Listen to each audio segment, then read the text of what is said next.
Havana, outside Havana. Wave bye-bye, boys. He's over for the score. Coming up next on Rugby Wrap-Up, George Hook, Bryan Ray, Steve Lewis, and Matt McCarthy talking Rugby World Cup. Rugby Wrap-Up brought to you in part by The Balanced Palate, nutrition for peak performance. And Pig and Whistle on West 36th Street, the world's best rugby pub.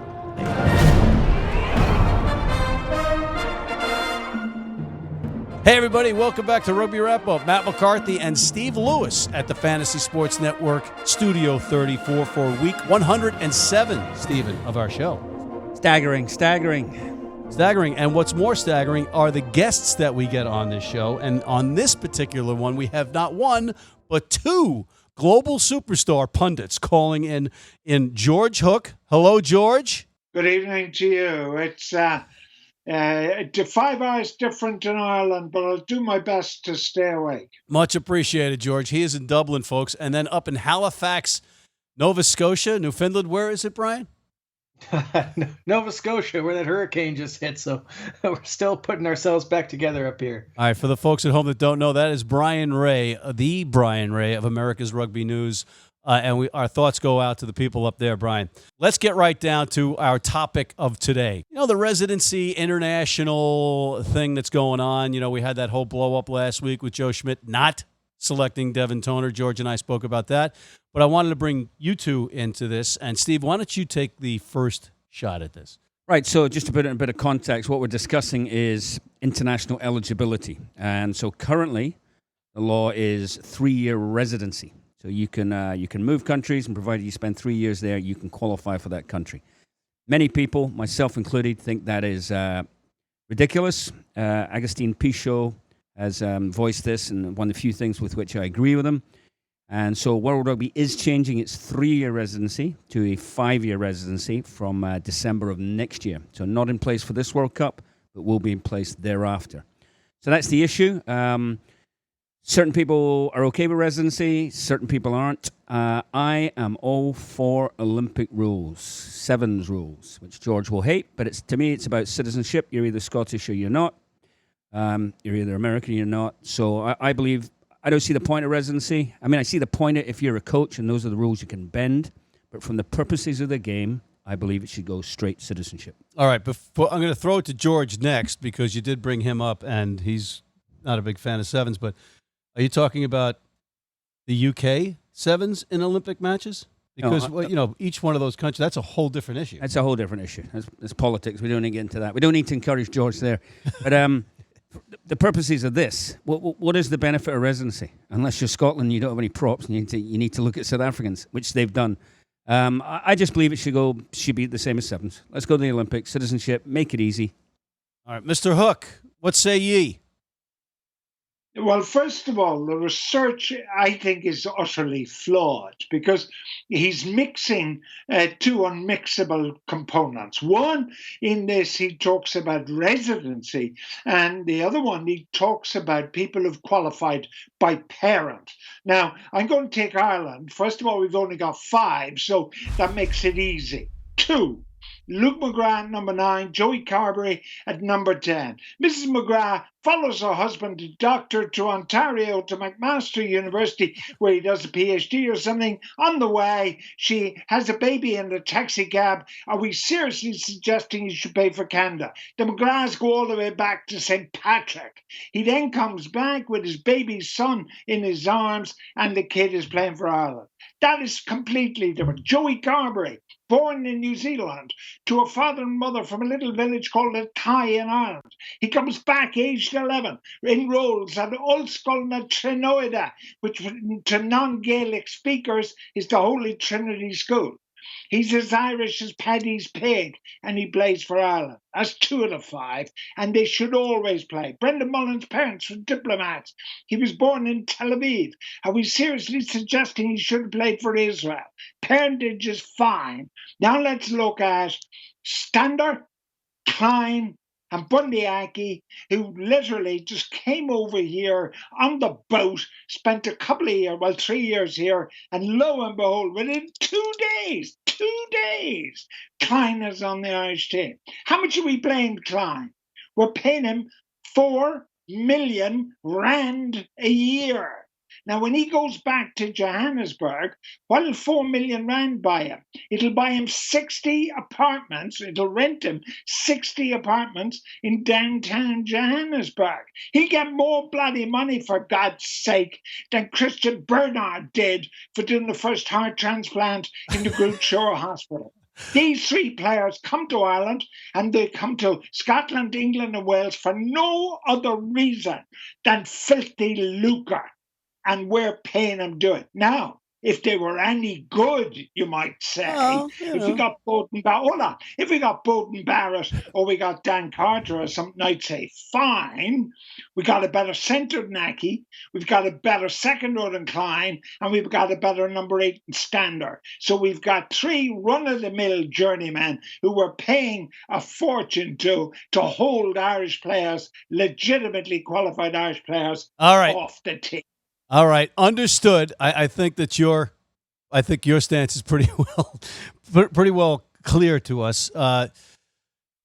Bryan Ray, I know that you're a little bit more open-minded in terms of welcoming players in because you're a Canadian fan. Is that true, Bryan? There's very few countries in the world that aren't kind of living in a glass house when it comes to this kind of thing. Canada, we've got Gordon McCrory, who's Scottish. We've just adopted Peter Nelson, who's got apparently a Canadian granny. Good for us.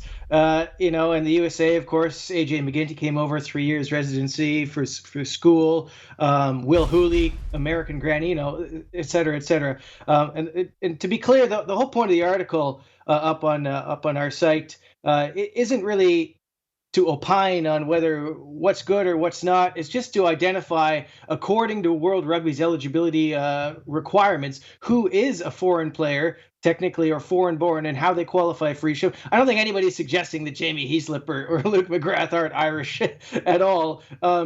But I think from an opinion point of view, I would agree with everybody that the 3-year rule is way too short. Thankfully, they're shortening that. It's a shame that it's still around now. How they go about it's gone to 5 years. How they go about fixing it long term, avoiding other situations. I think it would be easiest to go to that Olympic ideal. I think there's some problems as far as gaining citizenship in different countries. They have different standards, so that's where the issue kind of arises with that. But I'd like to. They're getting rid of the 3-year thing, which is good because we don't like to see these Klein situations where 2 days later he's into the national team. Or same with Josh Strauss for Scotland 4 years ago. And I personally, I'd like to see them get rid of the grandparents rule as well, at the very least, if they're not going to completely change it. But that one to me is a stretch. Whoa. I'm a dual citizen of Ireland based on my grandparents.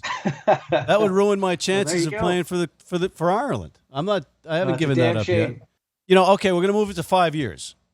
But New Zealand and England are getting players when they're 10, when they're 11, when they're 9, putting them into schools and raising them in their countries. That's not going to change. I think the teams that are going to get, or the nations that are going to get affected by this most, are the Tier 2 nations. Because you got guys that are hungry to play in the Rugby World Cup that realize they're out of the gate, they're probably not going to make it for their country, so they come over here or they go to Canada and they're playing there. And at least it's starting to change now, but at least our players were getting exposed to maybe some higher caliber player, exposure to some. Yeah, I mean, there's no question at all that it's of benefit to countries like the US in terms of picking up these players. So, absolutely. But what we're talking about fundamentally is the integrity of the international game. You want to see 15 Scotsmen against 15 Englishmen, not 15 Scottish mercenaries against 15 English mercenaries. It's the integrity of the professional game, international tests. Are they between countries, or are they between an amalgam of professional rugby players? I favour the former. Well, you could fix it in the morning. You put Donald Trump in charge of the eligibility rules, and then nobody is going to cross borders to go anywhere. I mean, it's quite interesting that here we are waxing quite seriously about the eligibility rules. In 1948, C.B. van Ryneveld, a good Afrikaner, played for Oxford University, won 4 caps for England. He had no relationship with the country whatsoever. He went back to South Africa, captained their cricket team, and became a member of their parliament. So there's always been situation where the rules have been bent. But it's not bending them anymore. What we're now seeing is a flood of change. And what are we seeing? We're seeing France, club game, where they are struggling in the first division to find a French qualified fly half. There are probably only two. So what you're damaging is the integrity of the native game. And that's for Ireland, and that's for France, and that's for a ton of countries. The only reason New Zealand rapes the Southern Hemisphere nations is because Tongans, Fijians, and Samoans, driven by economic need and necessity, will always go to New Zealand and Australia. And again, it's the same thing. It's money, but we might feel a little poor, well disposed towards them because they are poor. But nevertheless, I'm with Steve so strongly. I want to see Ireland play England, and I don't want to see it will be a circus. Because if it's 3 South Africans today, it'll be 10 South Africans. Just in the last week, Munster are worried that some of their players might get hurt in the World Cup, so they could be short a player. What they do is just zip over to South Africa and sign some guy to come over for 3 months. Yeah, but that's a professional. That's a professional team, though. That's a professional setup. That's a professional team. This is what global professional rugby is going to look like, particularly if the U.S. and the MLR really take hold. Players are going to be going back and forth for the best contract. Then they can get some residency perhaps on the national side, but with that thing with Munster, it's not going to happen with the new rule because it kicks in December. So I actually agree with George here on the methodology on Brian's article. Tonga and Samoa, they're up there 19 and 18, but those were parents, people that had moved for economic reasons. Scotland, if you look at Scotland, it says 14, but actually, born in Hong Kong, John Barclay, same thing. This whole issue of players playing, Granny Gate, right? So Dave Hilton played prop for Scotland 39 times before they worked out his grandmother wasn't Scottish. Shane Howarth played fullback for Wales. These weren't that long ago. This is 10, 15 years ago. Yeah. We had the kilted Kiwis. It's the don't ask, don't tell kind of thing. Yeah, and it's just a nonsense, and it devalues the jersey, it devalues the cap, and it devalues just back to that word, integrity of the competition. Well, it's a frustrating thing that we're going through this again here in 2019, but I guess the incidents are becoming a little bit more isolated. You kind of feel for Danny Kerr, although, form probably played him out. But you could use the example of Dan Robson over in England, losing out to Willie Hines, etc. And certainly Devin Toner missing out to John Klein. But, that's the way it is right now. Rugby at its core is a business. And, they don't owe anybody. The coaches, Joe Schmidt doesn't owe anybody except to put the best team that he thinks is the best team for Ireland on the field. So, in some respects, they don't owe us anything in that regard. So it's kind of up to World Rugby to step in here and sort it out. Thankfully they got rid of a couple little parts of it and they're stretching it to 5 years. So, hopefully by 2023 we have a really representative sides going and competing. All right. Thank you, gentlemen. We're going to take a quick break. I want to tip the cap to the Ramblin' Jesters for winning a spectacular Rugby Town Sevens and $10,000 to go with it. David, Barry, and co., kudos to you guys. You did great once again. And kudos to Rugby Town USA and all the folks there out in Glendale, Infinity Park. We'll be right back with Steve Lewis, George Hook, and Bryan Ray right after this. If you're in New York City and want to watch some great rugby, have some great food, and some great times, go to the world's best rugby pub, the Pig and Whistle on West 36th Street.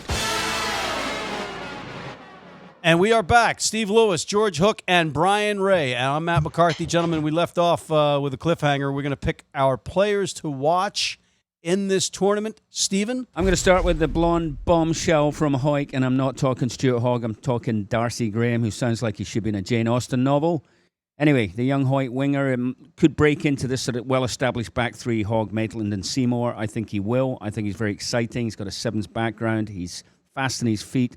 He's a competitor, and I hope he breaks into the team, and I think he'll be the man to watch in the blue jersey with a thistle. He's certainly made his marketing staff happy with that hair.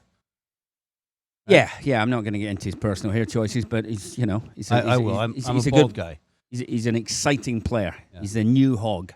And just another quick hair choice. I think is it Hamish Watson? You're talking about hair choices? I am. I'm jealous. George, you can empathize with me on this one, but is it Hamish Watson that's doing like the Brady Bunch afro now? I didn't see that. There's one of your back row guys. I think it's Watson. No, it's Duncan Taylor. Oh, Duncan Taylor. He's the center. Is there two of them though? Well, Duncan Taylor's the only one I know with that. All right, it's probably Duncan Taylor. I got them confused. I beg your pardon, Scotland. George, who's your guy? Well, I'm picking an Irishman, not because there aren't other players to watch, but I think my pick may well be the most crucial guy in the entire World Cup of every team. And it's Johnny Sexton, the Irish number 10. If we are to go anywhere, and by anywhere, I mean even get out of the group, we need Sexton fit and well. Without Sexton, we are nothing. I'm going to pick someone who some people might not even know. Aaron Wainwright, flanker for Wales. He's only been playing the game for, I think, about 4 years. Just broke into Wales, I think, last year. He won his first cap, or certainly got into the side, and really wouldn't be starting the back row if it wasn't for Toby Faletau getting injured. But I think he's probably going to start on the blind side flank for them. Really hard-working flanker, intelligent guy. Just constant motion, the guy is. I think he's going to have a breakthrough tournament for them and really turn some heads. I'm going to go with Faf de Klerk from South Africa. George, you want to talk about a guy that could impact the entire tournament? It's this guy. If he goes down, arguably over the last 18 months or so, he's the one Springbok whose level of play has not dipped. It hasn't dropped. He has played very well.